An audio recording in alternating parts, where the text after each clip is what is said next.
जय शनिदेव। श्री शनि पुराण। श्री शनि पुराण साहित्य को ऑडियो रूप में श्रवण करने वाले सभी श्रोताओं को श्री शनि पुराण वाचिका लेखिका एस्ट्रोलॉजर शनि साधिका डॉक्टर विभाश्री का नमस्कार है। अपनी इस ग्रंथ रचना को स्वयं वाचन करके आपको सुनाने में मुझे बहुत सुखद अनुभूति हो रही है। आपने इस ज्ञान के श्रवण हेतु जो अपना दुर्लभ समय दान दिया है, उसके लिए मैं आपकी आभारी भी हूँ। आज इसके अंतर्गत हम भाग 11 के बारे में ज्ञान अर्जित करने जा रहे हैं। भाग 11 में विषय वस्तु है पांडवों पर शनि दशा, शनिदेव और पांडवों का संबंध। द्रौपदी पर शनि दशा और द्रौपदी ने उस समय क्या किया कि खोया हुआ राज्य अपने पतियों को दिलवाया। शनिवार व्रत की कथाएं। ये प्रसंग बड़े महत्वपूर्ण प्रसंग हैं। पांडवों पर शनि दशा के पहले हम पांडवों के परिचय की बात करते हैं। पांडवों के परिचय के मामले में इतना तो सभी जानते हैं कि पांडु के 5 पुत्र थे जो पांडव कहलाए। संक्षिप्त परिचय। चंद्रवंशी राजा थे ये। इनका वंश कुरुवंश कहलाया। कुरुवंश में राजा विचित्रवीर थे। राजा विचित्रवीर के 2 सगे बेटे थे। एक का नाम पांडु और एक का नाम धृतराष्ट्र था। ये पांडु और धृतराष्ट्र दोनों सगे भाई थे। धृतराष्ट्र से जो संतान हुई वो कौरव कहलाई और महाराज पांडु की जो संतान थी वो देवताओं की दी हुई संतान थी और पांडु के नाम से पहचानी गई, इसलिए पांडव कहलाई। इस कथा को कई लोग जानते हैं महाभारत काल के नाम से कि पांडु को एक श्राप था ऋषि का कि वे यदि अपनी पत्नी के पास जाएंगे, संतान को जन्म देने की सोचेंगे तो मृत्यु को पाएंगे। उस ऋषि के श्राप के नाम से उन्होंने कुंती से आग्रह किया था कि कुंती को जो दुर्वासा ऋषि ने विवाह पूर्व एक वरदान दिया था कि वह जिस भी देवी देवता की आवाहन करेगी उस देवता से उसे पुत्र प्राप्ति होगी। दुर्वासा ऋषि इस बात को जानते थे कि कुंती को इस आशीर्वाद की भविष्य में बहुत जरूरत पड़ने वाली है। कुंती की सेवा से प्रसन्न होकर उन्होंने ये वरदान कुंती को दिया था। कुंती ने धर्मराज से युधिष्ठिर को पाया, पवन देव की आराधना से भीमसेन को पाया, इंद्र देवता की आराधना करके अर्जुन को जन्म दिया और फिर पांडु के कहने से कुंती ने अपनी जो पांडु की दूसरी पत्नी थी, जिसे वो बहन के जैसा मानती थी, जो दूसरी माता थी युधिष्ठिर भीम अर्जुन की, माद्री जिसे हम माधवी भी कहते हैं, उसके लिए अश्वनी कुमार का आवाहन किया और अश्वनी कुमारों से उसने नकुल और सहदेव को पाया। ये नकुल और सहदेव माद्री की संतान कहे जाते थे, जिनका पालन पोषण भी माद्री के पांडु के साथ सती होने के बाद कुंती ने ही किया था। द्रौपदी के अलावा युधिष्ठिर ने देविका से विवाह किया। अर्जुन ने 3 और विवाह किए। सुभद्रा जो श्री कृष्ण की बहन थी, उनके साथ विवाह हुआ अर्जुन का। और नागवंशी राजकुमारी उलूपी के साथ भी अर्जुन का विवाह हुआ। और मणिपुर क्षेत्र के राजा की बेटी चित्रांगदा से भी विवाह हुआ। सुभद्रा से अभिमन्यु का जन्म हुआ, उलूपी से इरावत का जन्म हुआ और चित्रांगदा से बब्रुवाहन पुत्र को जन्म मिला। इसी तरह से भीमसेन यानी भीम ने भी द्रौपदी के अलावा हिडिंबा से विवाह किया। हिडिंबा और बलधरा ये दो उनकी स्त्रियां थीं। हिडिंबा से घटोत्कच हुआ, बलधरा से सर्वंग नामक पुत्र प्राप्त हुआ। नकुल की करुणुमति नामक पत्नी थी। करुणुमति से नकुल ने निर्मित्र को जन्म दिया। सहदेव की पत्नी का नाम विजया था। विजया से सुहोत्र का जन्म हुआ। ये छोटी सी पिछली कहानी आपको समझना जरूरी था कि पांडु के बेटे जो पांडव कहलाए, उनका संबंध कैसे राजवंशों से बना। पांडवों ने बहुत कष्ट उठाए। जब वो छोटे थे तो पिता गुजर गए, और उसके बाद में जब वो वापस भी आए हस्तिनापुर, तो वहाँ पर भी उनके ताऊ धृतराष्ट्र के नाम से, उनके बेटे दुर्योधन के नाम से उन्होंने बहुत विरोधों के बीच विपत्तियों का सामना किया। पर वे परम शिव भक्त थे। वे भगवान में विश्वास रखते थे और उन्हें शनि महाराज जी की उपासना भी आती थी। साथ में वे श्री कृष्ण के परम भक्त थे। एक वृत्तांत ऐसा आता है कि पांडव जब वन में गए हुए थे, उनको दुर्योधन ने छल से जुए में हराकर वन में भेज दिया था, जिसमें 12 वर्ष का वनवास और 13वें वर्ष का अज्ञातवास कहा गया था कि उन्हें 13 साल तक हस्तिनापुर से अलग रहना था। पांडव जब वन में थे तब उन्होंने वहाँ पर एक ऋषि से राजा नल दमयंती की भी कहानी सुनी थी, जो हम आगे के भाग 13 में जानेंगे। क्योंकि वे सब जुए में हार कर वन वन भटक रहे थे, और राजा नल का भी कुछ ऐसा ही वृत्तांत मिलता जुलता था, जिसके नाम से ऋषि को ये कहानी उनको सुनाकर उनके आत्मविश्वास को बढ़ाना पड़ा। पांडवों के साथ शनिदेव की बड़ी कृपा थी, इसीलिए उन्होंने खोया हुआ राज्य पाया। एक छोटा सा प्रसंग आता है पांडवों को लेकर। वह यह है कि एक बार पांडव जब अज्ञातवास खत्म होने वाला था, तब वन में से गुजर रहे थे। उन्होंने देखा एक बहुत खूबसूरत महल, इतना खूबसूरत महल कि जिसको देखने के बाद अंदर जाने का मन करे, सामने में दिखाई दे रहा था। पांडवों ने उस वन में अंदर जाने की इच्छा की और उस वन के उस महल को देखने की इच्छा की। ये सब शनिदेव की माया थी। शनिदेव दो बातें पांडवों के माध्यम से करने वाले थे। एक तो यह पांडवों की परीक्षा लेने वाले थे, उनके ज्ञान और बुद्धि की परीक्षा में वो खरे उतरते हैं या नहीं, और पांचों पांडवों में श्रेष्ठ कौन है। वे ये पहचान करने वाले थे कि यदि उनके परीक्षण में पांचों पांडवों में से जो पांडव श्रेष्ठ निकलेगा, वही पांडव आगे चलकर जब हस्तिनापुर का राजा बनाने का अवसर आएगा तो उसे ही शनि महाराज जी राजा बनने का आशीर्वाद देंगे।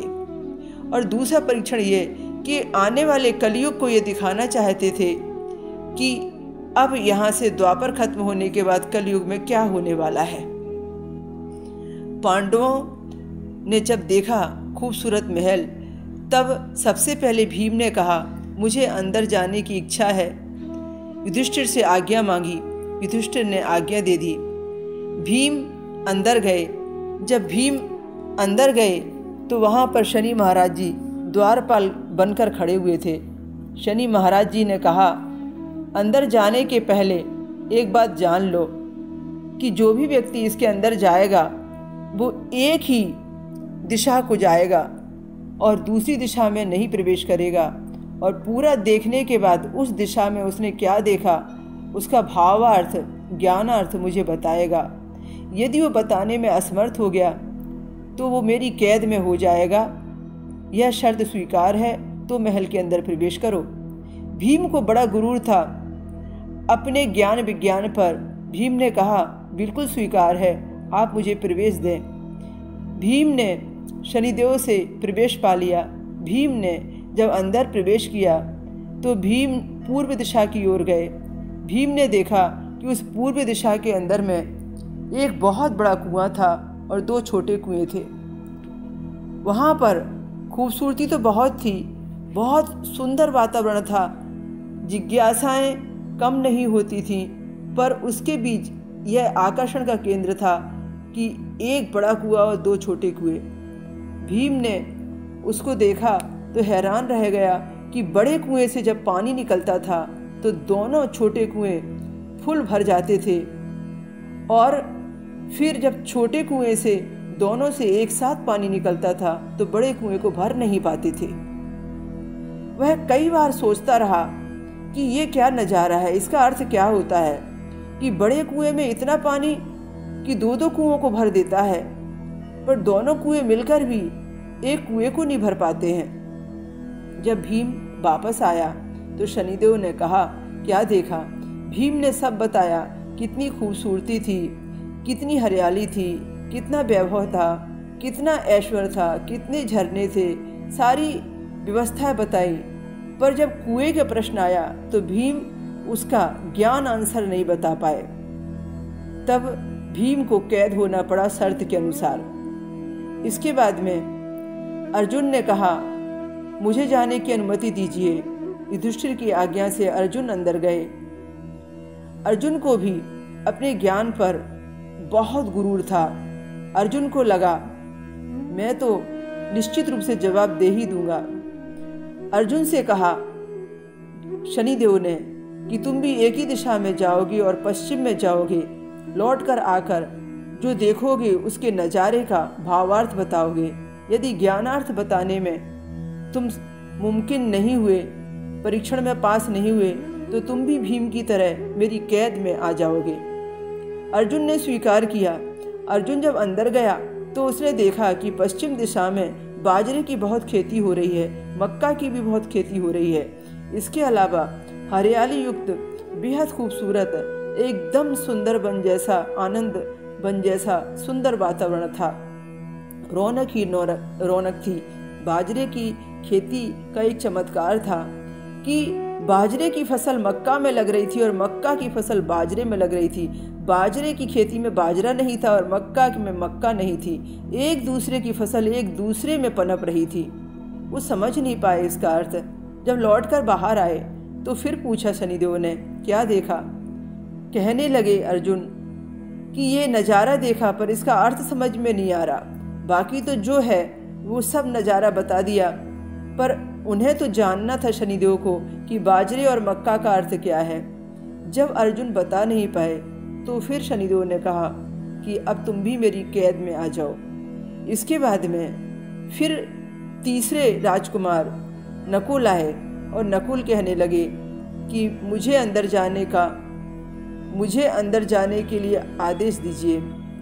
अंदर गए। शनिदेव ने फिर कहा एक ही दिशा में जाना। वे उत्तर दिशा में गए। अंदर जाने के बाद में उन्होंने देखा कि एक गाय है और एक बछिया है। बहुत सारे वैभव युक्त वातावरण में एक गाय है, एक बछिया है। गाय बूढ़ी हो चली है, बछिया युवा है। गाय मजबूर होकर अपनी बछिया का दूध पी रही है। जब लौटकर वापस आए तो इसका अर्थ पूछा शनिदेव ने, पर वो बता नहीं पाए। जब वो उसका अर्थ नहीं बता पाए तो वो भी भीम की तरह और अर्जुन की तरह शनिदेव जी के कैद में आ गए।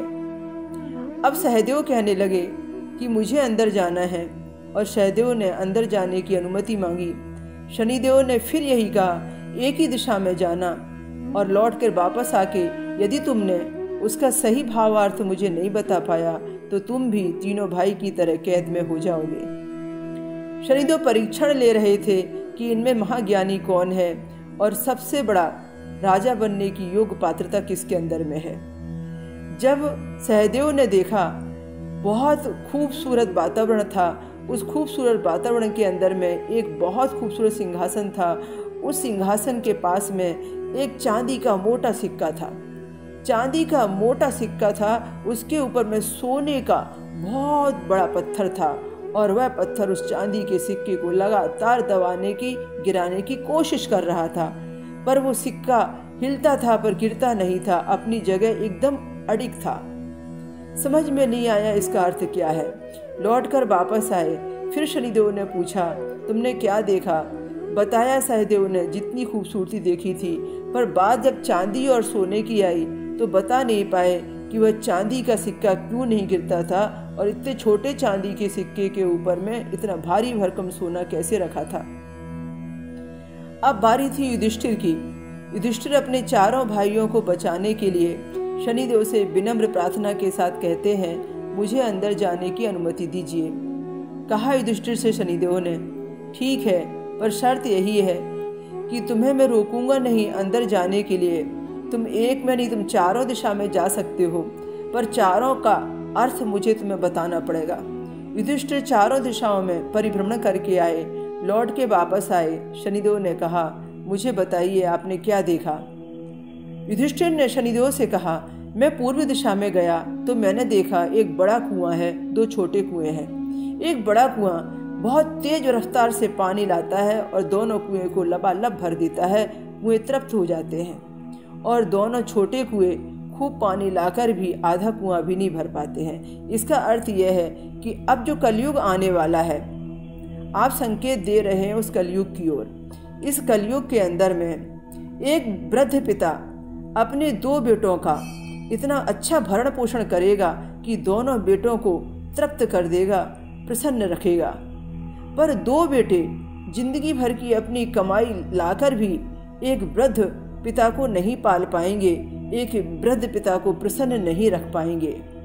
ये कलयुग में होने वाला है। इसी प्रकार से दूसरा मैंने पश्चिम में देखा कि बाजरा में मक्का हो रही थी और मक्का में बाजरा हो रही थी। इसका अर्थ ये था कि आगे चलकर जाति भेद खत्म हो जाएगा और जब जाति भेद खत्म हो जाएगा तो जैसे बाजरा में मक्का और मक्का में बाजरा है, इसी तरीके से ब्राह्मण की बेटी जा सकती है वैश्य के घर में और वैश्य की बेटी जा सकती है क्षत्रिय के घर में। सब वर्ण एक जैसे होने लगेंगे और आपस में एक दूसरे के यहाँ रिश्तेदारी निभने लगेगी। ये जाति संप्रदाय खत्म हो जाएंगी। तीसरा प्रश्न कहा युधिष्ठिर ने कि गाय है और एक बछिया है। गाय बूढ़ी हो चली है और बछिया का दूध पी रही है। आगे चलकर एक माता को कितने भी पुत्र हों, वो पुत्र भरण पोषण करके माता को प्रसन्नता नहीं दे पाएंगे जो प्रसन्नता एक बेटी देगी। कई घरों में ऐसा हो जाएगा कि पुत्र से वह प्यार माता पिता को नहीं मिलेगा, वह सम्मान माता पिता को नहीं मिलेगा जो एक बेटी अपनी माता पिता को सम्मान देगी और माँ की परवरिश करेगी। चौथे प्रश्न का जवाब युधिष्ठिर ने दिया कि चांदी का एक भारी भरकम सिक्का है, उस पर बहुत भारी पत्थर सोने का रखा हुआ है। सोने के उस पत्थर का अर्थ है कि आगे चलकर इस कलयुग में वह चांदी का सिक्का जो धर्म का प्रतीक है, उस धर्म के ऊपर में कई संप्रदायों का, कई विडंबनाओं का, कई नास्तिकों का, कई राजनीतिज्ञों का, कई धनाढ्यों का बहुत ज्यादा दबाव रहेगा। उस धर्म के ऊपर में कितना भी बड़ा दबाव क्यों न रहे, पर वो धर्म है, अपनी जगह से हिलेगा नहीं, डेगेगा नहीं, वह टिका ही रहेगा। उस धर्म को हटाकर उखाड़कर गिरा देने की शक्ति किसी में नहीं रहेगी। यह कलयुग में भी ऐसा ही टिका रहेगा, ऐसा ही अडिग रहेगा। इन प्रश्नों का जवाब पाकर शनिदेव बड़े प्रसन्न हो गए और शनिदेव ने कहा कि तुम हस्तिनापुर के राजा बनने योग्य हो, मैंने तुम्हारा परीक्षण ले लिया। और शनिदेव ने फिर अपना परिचय दिया और फिर बताया कि किस तरीके से तुमने जो मेरे व्रत किए, द्रौपदी ने जो मेरे व्रत किए, तुमने जो मुझे मनाया, तुमने जिस तरीके से सात्विक जीवन जिया, जो तुम धर्मपरायण बने, जिस तरीके से तुमने हर धर्म के नियम का पालन किया, आज मैंने प्रसन्न होकर यह परीक्षण तुम्हारा लिया और तुम्हें मैं ये आशीर्वाद देता हूँ कि तुम तुम्हारा खोया हुआ सारा राज्य पाठ पाओगे। इस तरह से ये प्रसंग शीर्षक पांडवों के ऊपर में था।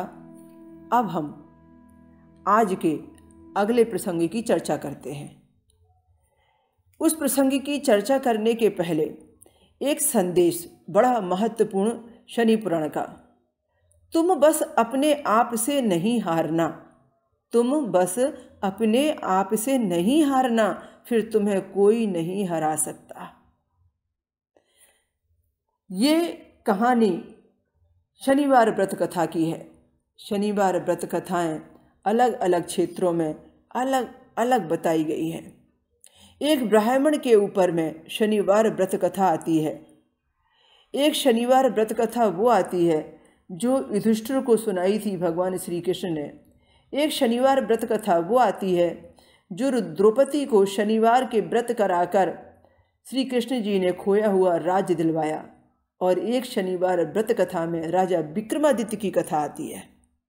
पर है सभी शनिवार व्रत कथा का हिस्सा। सभी शनिवार व्रत कथाएं कही जाती हैं। भारत के अलग अलग क्षेत्रों में अलग अलग प्रकार से पढ़ी जाने वाली ये कथाएं हैं। उत्तर भारत में विक्रमादित्य की कथा का ज़्यादा प्रचलन है। पर जो कथाएं लिखने वाले व्यक्ति थे वे बहुत बड़े श्रेष्ठ ज्ञानी ज्योतिषाचार्य तो नहीं थे। ये उनकी लेखनी से पता चलता है। उत्तर भारत में प्रचलित व्रत कथा के अंतर्गत जो विक्रमादित्य की कथा सुनाई जाती है, कथा बताई जाती है, उसमें लिखने वाले, कथा लिखने वाले जो भी लेखक हैं, उन्होंने जो चंद्रमा के बारे में लिखा है कि चंद्रमा कितने दिन तक एक राशि पर रहते हैं, उसका सही अर्थ नहीं है। उन्होंने लिखा है कि चंद्रमा एक स्थान पर 2 महीने 2 दिन रहते हैं, जबकि यह प्रेडिक्शन ही ज्योतिष का गलत है। चंद्रमा की तो चाल सिर्फ 2.25 दिन की ही होती है। अब उन्होंने जैसा लिखा वैसा दुनिया पढ़ रही है, हजारों लोग पढ़ रहे हैं, उसी पर वीडियो फिल्म बन रही है और लोग भी कथा में वैसा ही पढ़ पढ़ के सब कुछ दिखा रहे हैं और सबको सुना रहे हैं। क्योंकि जो पढ़ रहे हैं, जो सुना रहे हैं, जो फिल्में बना रहे हैं, वो भी तो जिसने लिखा है उसी की नकल कर रहे हैं।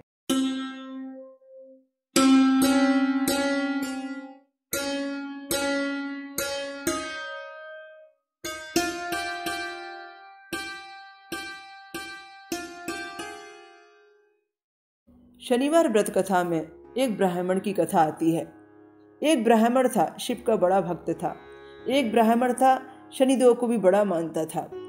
हर दिन नियम से सदाचार का चरित्रवान होकर, संस्कारवान रहकर अपनी जीवन यापन की सारी प्रक्रियाएं करता, अपने ब्राह्मण जीवन को जीता।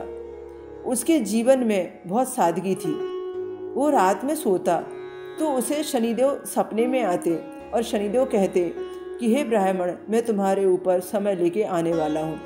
ब्राह्मण परेशान हो जाता, सुबह अपनी पत्नी से कहता, सपने में मेरे शनिदेव आते हैं और कहते हैं मेरा समय तुझ पर आने वाला है, मैं तुझ पर मेरी 7.5 मेरी दशा लेकर आऊँगा। एक बार पत्नी ने कहा, आ रहे हैं तो उनसे कहो कि आओ महाराज, पर मैं तुम्हारा भक्त हूँ, इतनी कृपा करना कि 1.25 पहर से ज़्यादा के लिए नहीं आना। ब्राह्मण की पत्नी बड़ी ज्ञानी थी। उसने सोचा कि आज यदि शनिदेव सपने में आए तो मैं यही प्रार्थना करूँगा। ब्राह्मण सो गया। सोने के बाद पुनः शनिदेव सपने में आए तो शनिदेव जब उसके सपने में आए तो कहने लगे, ब्राह्मण, मैं तुम्हारी भक्ति से बड़ा प्रसन्न हूँ, पर क्या करूँ, नियति की जो भी मेरे साथ में साझेदारी है, मैं अपनी दिशा नहीं बदल सकता। मैं नियति के अनुसार, समय चक्र के अनुसार तुम्हारे ऊपर मैं आने वाला हूँ। मैं तुम्हारे ऊपर मैं 7.5 साल के लिए आने वाला हूँ। ब्राह्मण ने कहा, प्रभु मुझ पर कृपा करो, मैं शिव भक्त हूँ, मैं आपका अनन्य भक्त हूँ, मुझ पर कृपा रखो, कम समय कर दो। शनिदेव ने कहा, चलो ठीक है, मैं 2.5 बरस के लिए आता हूँ। नहीं नहीं महाराज, 2.5 बरस तो बहुत होते हैं, मैं कहाँ इसे बर्दाश्त कर पाऊँगा। शनि महाराज कुछ दया करो, आपकी भक्ति का वास्ता। शनि महाराज कहने लगे, ठीक है, मैं 2 पहर कर देता हूँ। नहीं महाराज, 1.25 पहर कर दो। ठीक है, तुम कहते हो तो मैं 1.25 पहर ही आऊँगा। शनि महाराज बोले, मैं 1.25 पहर के लिए तुम्हारे ऊपर आने वाला हूँ। अब सुबह उठे तो ब्राह्मण ने कहा अपनी पत्नी से कि शनि महाराज कह के गए हैं मैं सवा पहर आऊँगा। अब आज वो आने वाले हैं सवा पहर के लिए, तब सुबह से लेकर शाम भी हो सकती है। तब क्या करूं? ऐसा करो मुझे 2 सोने के सिक्के दे दो, कहीं मुझे रास्ते में कुछ लगा, ज़रूरत पड़ी तो परेशानी नहीं होगी। अभी मैं जाता हूँ और शाम ढलने तक वापस आ जाऊँगा। शनिदेव का समय निकल जाएगा, तब तक मैं वन में एकांत में जाकर खूब आराधना साधना करूँगा और अपनी तपस्या पूरी करूँगा, जिससे शनिदेव का सवा पहर का समय टल जाए और शनिदेव जी मुझे बहुत परेशानी में न डालें। वह ब्राह्मण घर से चला गया, 2 सिक्के ले गया सोने के। रास्ते भर सोचता रहा मेरे शनिदेव जी मुझ पर कृपा करेंगे, शिव जी मुझ पर कृपा करेंगे, मैंने कभी कोई गलत काम नहीं किया है, मैं तो बड़ा सदाचारी हूँ, मैं तो परमार्थी हूँ, मैं तो देश का भक्त हूँ। बस ये सोचता रहा। एक जगह वन में वीरान में एकांत में जाकर वह अपना जाप करने लगा। कई घंटे साधना मौन और जाप करने के बाद में उसने सोचा अब शाम ढलने वाली है, अब तो मेरा पहर भी टलने वाला है, कुछ ही देर की बात है, घर पहुँचते पहुँचते तो पहर पूरा हो जाएगा, चलो अभी चला जाए। वह रास्ते में लौटता है तो देखता है कि रास्ते में एक जगह पर कहीं पर 2 खरबूजे रखे हुए हैं जो बिल्कुल निकलने ही वाले हैं, गिरने ही वाले हैं, टूटने ही वाले हैं। उसने देखा कहीं कहीं इसका जिक्र खरबूजे से आता है, कहीं तरबूज से आता है, कहीं कद्दू से आता है। कुल मिलाकर ये 2 बड़े बड़े फल थे। उसने देखा कि 2 खरबूजे पड़े हुए हैं, कई जगह इसमें मतीरे कहा गया है। तो वो दोनों खरबूजे अब मैं बच्चों के लिए लौटते मैं लेके जाता हूँ, बच्चे बड़े प्रसन्न हो जाएंगे, अब तो मैं घर ही पहुँचने वाला हूँ। तो उसने क्या किया कि माली को आवाज़ लगाई। जब माली ने आवाज़ नहीं सुनी तो वो थक गया कि अभी माली आसपास दिखता नहीं है। तो उसने क्या किया कि 2 खरबूजे वहाँ से उठा रहा था, उसके बगल में उसने एक सिक्का रख दिया कि माली आएगा देखेगा कि यहाँ से किसी ने खरबूजे उठाए हैं तो ये पैसा देख के समझ जाएगा कि मैंने इसे सिक्के दे दिया और खरबूजा ले लिया। खरबूजे उसने अपनी झोली में रखे और चलने लगा। शनिदेव की माया तो देखिए कि जब वो खरबूजे लेके चल रहा था तो राजकुमार को खोजते खोजते राजा के 2 दरबारी आ गए।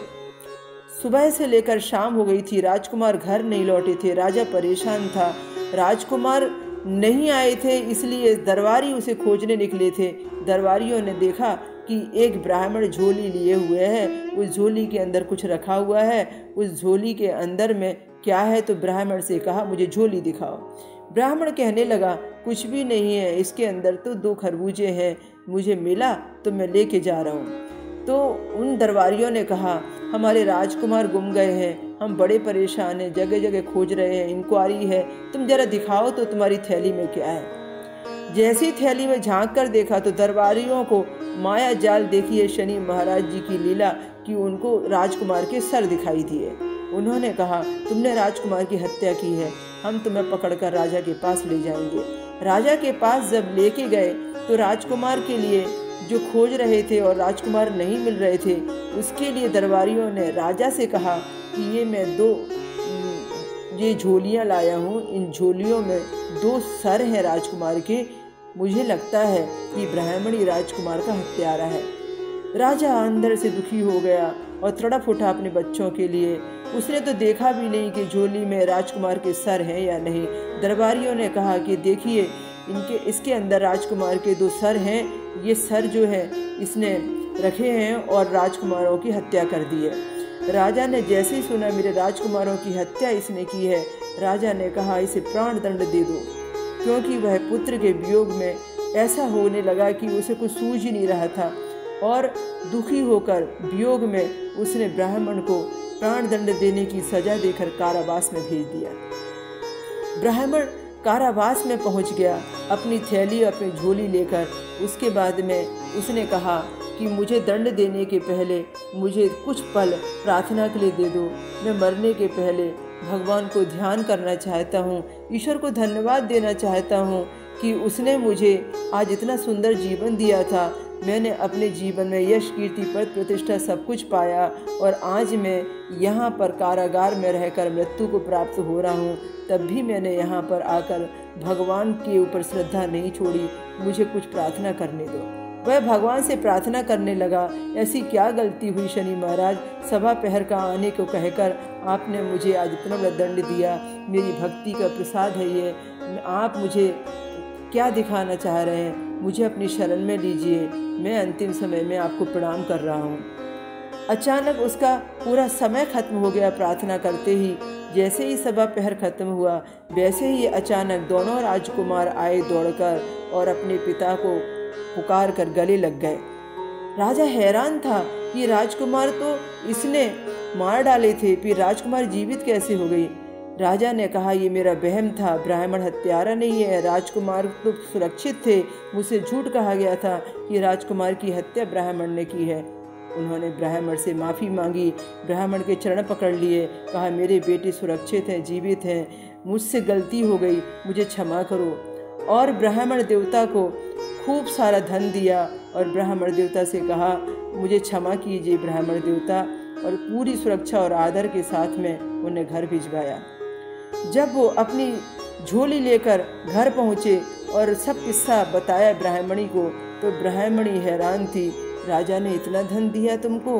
क्षमा प्रार्थना और प्रायश्चित के साथ में उसने झोली उठाकर जमीन पर रखी तो रानी ने देखा कि जहाँ पर वो तरबूज लेकर आ रहा था, खरबूज लेकर आ रहा था, वहाँ पर भी धन कम न था, वहाँ पर भी बहुत सारा धन था। हैरान थी ब्राह्मणी और हैरान थे ब्राह्मण कि कभी तो उसमें खरबूजे और तरबूजे हो जाते हैं और कभी विपत्ति आने पर वे राजकुमार के शर बन जाते हैं और कभी राजा के सामने में जाने के बाद में वही प्राणदंड दिलाते हैं। और आज शनि महाराज जी जब आप पुरस्कार देने पर आए तो उनकी जगह आपने धन की ढेर लगा दिए। सारी उम्र भी मैं बैठकर खाऊं तो कम ना पड़े। इस तरह से शनि महाराज जी ने अपनी कृपा उस ब्राह्मण पर की और वह ब्राह्मण प्रसन्न हो गया और शनि महाराज जी की भक्ति ऐसे ही करता रहा। तो कहा गया है कि शनिवार व्रत कथा में कि जो भी व्यक्ति चरित्र से बलवान होता है, जिसका चरित्र बहुत पवित्र और अच्छा होता है, जो व्यक्ति सदाचार का जीवन जीता है, संस्कारवान जीवन जीता है, परम भक्त होता है, जो व्यक्ति निस्वार्थ भाव से धर्म के काम करता है, शनिदेव जब उसके जीवन पर आते हैं तो जो उसे जीवन में दुख मिलता है उससे कई गुना ज़्यादा सुख देकर वो जाते हैं। तो इस तरह से ये शनिवार व्रत कथा में आपको जो महत्वपूर्ण बातें बताई वो थी। शनिवार व्रत कथा के अलग अलग और भी दृश्य हैं। एक कहानी आपने अभी ब्राह्मण राजा की सुनी, दूसरी कहानी जो है जो युधिष्ठिर को सुनाई थी, और वो युधिष्ठिर को कहानी जो सुनाई थी भगवान श्री कृष्ण ने वो कैसी थी वो आपको सुनाने जा रहे हैं। राजा युधिष्ठिर को जो कहानी सुनाई थी, ऐसा हुआ एक बार युधिष्ठिर जब वनवास में थे, द्रौपदी भी थी, पांचों पांडव भी थे, तो एक बार भगवान श्री कृष्ण जी उनसे मिलने के लिए पहुँचे। जब भगवान श्री कृष्ण जी उनसे मिलने के लिए पहुँचे तो उस समय युधिष्ठिर से पूछा हाल चाल, और युधिष्ठिर ने कहा कि प्रभु आपके जैसे परमात्मा मेरे साथ में हैं। द्रौपदी ने भी यही प्रश्न किया, आपके जैसे परमात्मा हमारे साथ में हैं, उसके बावजूद भी हम वन वन भटक रहे हैं, हमें कोई मार्ग बताइए, कोई ऐसा प्रसंग, कोई ऐसी तपस्या, कोई ऐसा प्रायश्चित बताइए कि हम अपने कष्ट से मुक्त हो जाएं। तब शनिवार व्रत कथा का प्रसंग आता है कि किस तरीके से शनिवार व्रत की कथा प्रारंभ हुई और युधिष्ठिर को श्री कृष्ण जी ने क्या सुनाया। शनिवार व्रत कथा प्रारंभ। सूत जी बोले, जब युधिष्ठिर आदि पांडव वनवास में अनेक कष्ट भोग रहे थे, उस समय अपने प्रिय सखा श्री कृष्ण को आया देखकर उन्होंने अपना बहुत ही आदर किया। उन्होंने उनको आदर के साथ में आसन देकर बिठाया। श्री कृष्ण बोले, हे युधिष्ठिर, क्या तुम कुशल पूर्वक हो? युधिष्ठिर बोले, हे भगवान, आपके रहते हुए भी, आपके जैसे साथी होते हुए भी आज हम कहाँ भटक रहे हैं और अपना सब कुछ खोकर भी हम जंगल जंगल में जीवन यापन कर रहे हैं। युधिष्ठिर ने भगवान से कहा कि आप मुझे कोई ऐसा व्रत विस्तार से बताएं, विधि बताएं और उसका फल क्या है बताएं, जिसे मैं कर सकूं और मैं अपने खोए हुए राज को पा सकूं। भगवान श्री कृष्ण जी बोले, हे राजन, शनिवार के दिन, विशेषकर श्रावण मास में शनिवार के दिन लोह निर्मित शनि प्रतिमा को पंचामृत से स्नान कराकर अनेक प्रकार के गंध, पुष्प, अष्टांग, धूप, फल, उत्तम प्रकार के नैवेद्य आदि से पूजन करें। शनि के 10 नामों का उच्चारण करें। तिल, जौ, उड़द, गुड़, लोहा, कालिक, वस्त्र आदि का दान करें। फिर भगवान शंकर का विधि पूर्वक पूजन करें। आरती कर प्रार्थना करें, हे भोलेनाथ, मैं आपकी शरण में हूँ, आप मेरे ऊपर कृपा करें, मेरी रक्षा करें। हे युधिष्ठिर, पहले शनिवार को उड़द का भात खाएं, दूसरे को खीर बनाएं और तीसरे को कोई भी ऐसी चीज़ तैयार करें जो शनिदेव को बहुत भाती हो और पूरियों का भोग लगावें। इस व्रत की समाप्ति पर यथाशक्ति ब्राह्मण को भी भोजन कराएं। इस प्रकार करने से सब प्रकार के अनिष्ट, कष्ट, व्याधियों का सर्वदा नाश होता है। राहु केतु शनिकृत दोष दूर होते हैं और अनेक प्रकार के सुख साधन एवं पुत्र पौत्र आदि से उत्पन्न होकर इस लोक में सभी प्रकार का सुख भोग अंत में मेरे लोक की प्राप्ति होती है। सबसे प्रथम जिसने इस व्रत को किया है उसकी कथा कहते हैं। पूर्व काल में इस पृथ्वी पर एक राजा राज्य करता था। उसके पुत्र का नाम था धर्मगुप्त। उसने अपने शत्रुओं को वश में कर लिया। देवगति से राजा और राजकुमार पर शनि की दशा आई। राजा को धर्मगुप्त राजकुमार के वैरियों ने समाप्त कर दिया। तब धर्मगुप्त राजकुमार के लिए कोई सहारा ना रहा। राजगुरु को भी वैरियों ने मार डाला। राजगुरु की विधवा ब्रह्माणी रह गई तथा उसका लड़का शुचिव्रत रह गया। ब्रह्माणी ने राजकुमार धर्मगुप्त को अपने साथ ले लिया और अपने पुत्र को साथ लेकर नगर को छोड़कर चल दी। धर्मगुप्त के पिता के जाने के बाद में ब्रह्माणी ने अपने पुत्र को और धर्मगुप्त को दोनों को अपने बच्चों के जैसा पाला। ब्रह्माणी ने दोनों बालकों के साथ मुनि के चरणों में प्रणाम किया और बोली, महर्षि, आज मैं आपके दर्शन से कृतार्थ हो गई। यह मेरे कुमार आपकी शरण में हैं, आप इनकी रक्षा करें। मुनिवर, यह शुभ्रत मेरा पुत्र और यह धर्मगुप्त राजपुत्र है और मेरा धर्मपुत्र है। हम सभी घोर दरिद्र से गुजर रहे हैं, आप हमारा उद्धार कीजिए। शांडिल्य मुनि ने ब्रह्माणी की सब वार्ता सुनी और बोले, देवी, तुम्हारे ऊपर शनिदेव का प्रकोप है, अतः आप शनिवार के दिन व्रत करके भगवान शिव जी की आराधना करें, शनिदेव को मनाएं और पीपल के वृक्ष का पूजन करें। सूर्योदय से पूर्व ये सब होना चाहिए। ब्रह्माणी और दोनों कुमार मुनि को प्रणाम कर श्री शिव मंदिर के लिए चल दिए। शनिवार के दिन दोनों कुमारों ने मुनि के उपदेश का पालन किया, पीपल का पूजन किया और शिव जी की आराधना की और शनिवार के व्रत रखे। ब्राह्मणी का पुत्र शुचिव्रत और राजकुमार धर्मगुप्त दोनों ही शनिवार का व्रत कर रहे थे। उन्होंने 33 शनिवार के व्रत का संकल्प लिया हुआ था। शनिदेव जी की सेवा और शिव जी की आराधना दोनों एक साथ चल रही थी। एक दिन शुचिव्रत स्नान करने के लिए गया। उसके साथ राजकुमार नहीं था। उसे कीचड़ में बहुत बड़ा कलश दिखाई दिया। शुचिव्रत ने उसको उठाया और देखा तो उसमें धन था। शुचिव्रत उस कलश को लेकर घर आया और माँ से बोला, हे माँ, इस शिवजी के प्रसाद को देखो, भोलेश्वर ने कलश के रूप में हमें धन दिया है। माता ने आदेश दिया, बेटा, तुम दोनों इसे बांट लो। माँ के वचन सुन शुचिव्रत बहुत प्रसन्न हुआ और राजकुमार से बोला, भैया, अपना हिस्सा ले लो। परंतु शंकर जी की पूजा में विश्वासी राजकुमार बोला, शनिदेव जी मुझ पर भी कृपा करेंगे। माँ, मैं हिस्सा लेना नहीं चाहता, क्योंकि जो कोई अपने सुकृत से जो भी पाता है वह उसी का भाग है और उसे स्वयं आप ही भोगना चाहिए।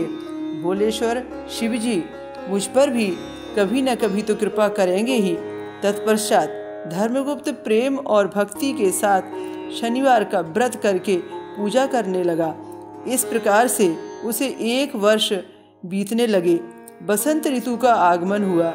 राजकुमार धर्मगुप्त तथा ब्राह्मण पुत्र शुचिव्रत दोनों वन में घूमने के लिए गए। दोनों वन में घूमते घूमते काफ़ी दूर निकल गए। वहाँ उनको अनेक गंधर्व कन्याएं खेलती हुई मिली।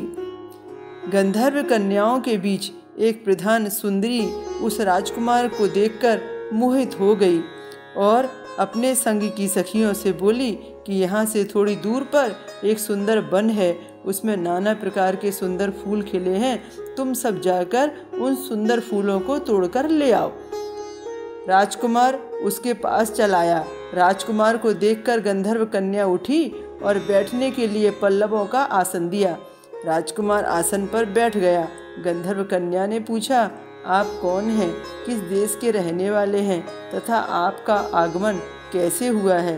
राजकुमार ने कहा, मैं विदर्भ देश के राजा का पुत्र हूँ, धर्मगुप्त मेरा नाम है। मेरे माता पिता स्वर्गलोक सिधार गए हैं। बैरियों ने मेरे राज्य को ले लिया है और मैं राजगुरु की पत्नी के साथ रहता हूँ, वही मेरी अब धर्म माँ है।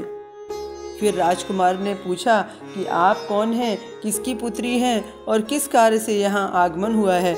गंधर्व कन्या बोली, मैं विद्रविक नामक गंधर्व की पुत्री हूँ, मेरा नाम आशुमती है।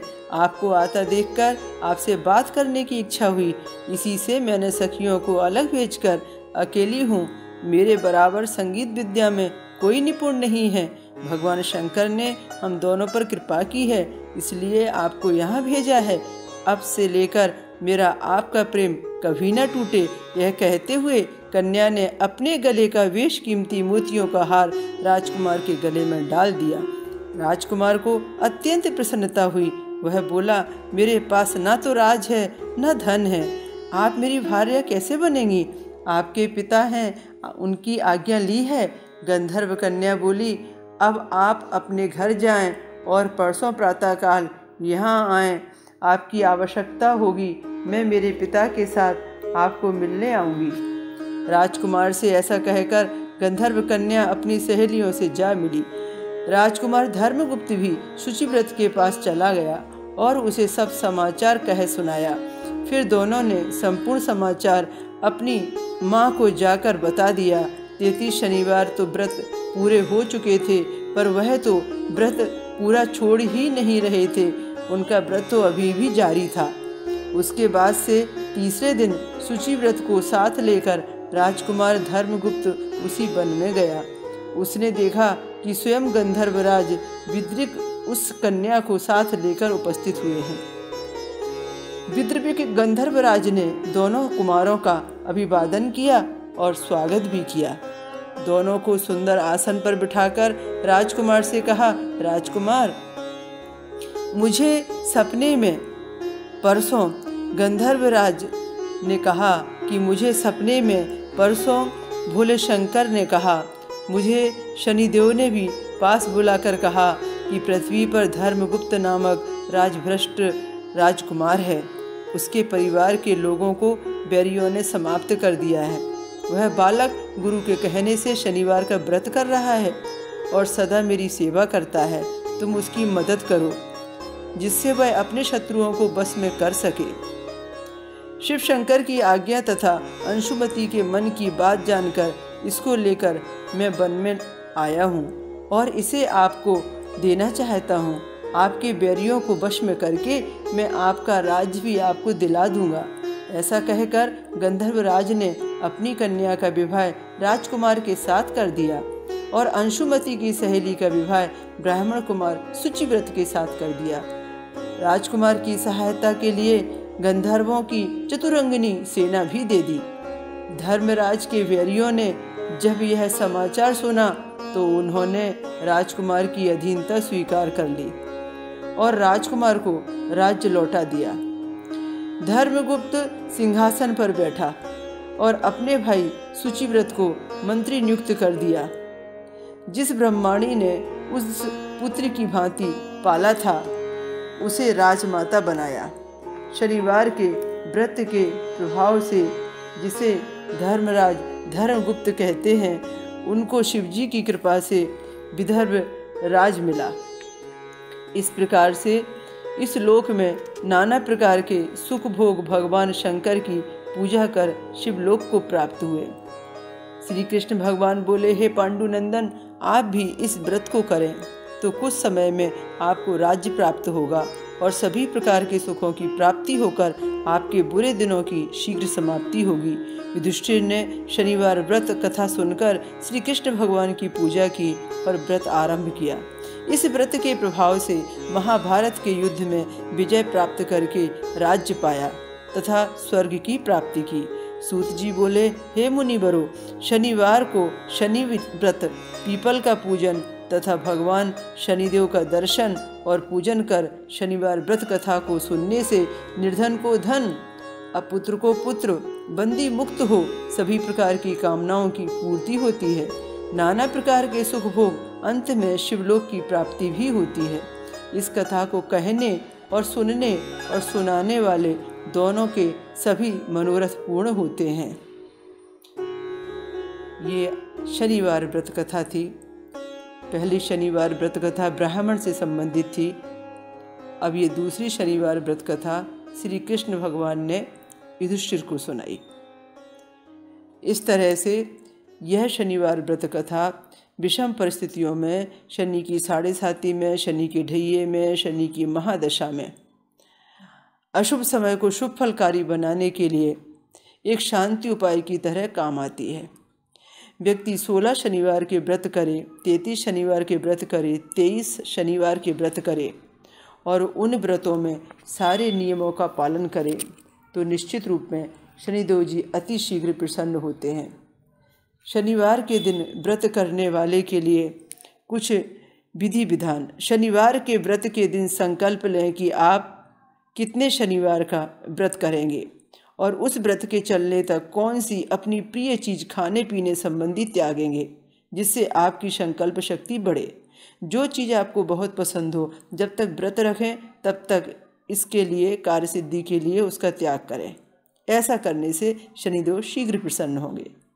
दूसरा, शनिवार के दिन सूर्योदय से पूर्व प्रातः 6 बजे के पहले उठें, स्नान करके शनिवार व्रत कथा पढ़ें या शनिदेव के पौराणिक मंत्र नीलांजन समाभाषम का 3 माला जाप करें। तेल का दिया जलाएं, शनिदेव के आगे गुड़ तिल वाला प्रसाद चढ़ाएं। कभी शनि चालीसा का पाठ भी करें, आरती कपूर जलाकर करें और पूजा के बाद प्रसाद पीपल या बरगद पेड़ के नीचे चढ़ाएं। तीसरा, व्रत वाले दिन सूर्योदय के पूर्व शनिदेव के 10 नामों का पाठ करते हुए मीठा जल, गुड़ तिल वाला जल पीपल के पेड़ की परिक्रमा लगाते हुए चढ़ाएं। शनिवार के व्रत के दिन एक समय बिना नमक का भोजन करें। जय शनिदेव।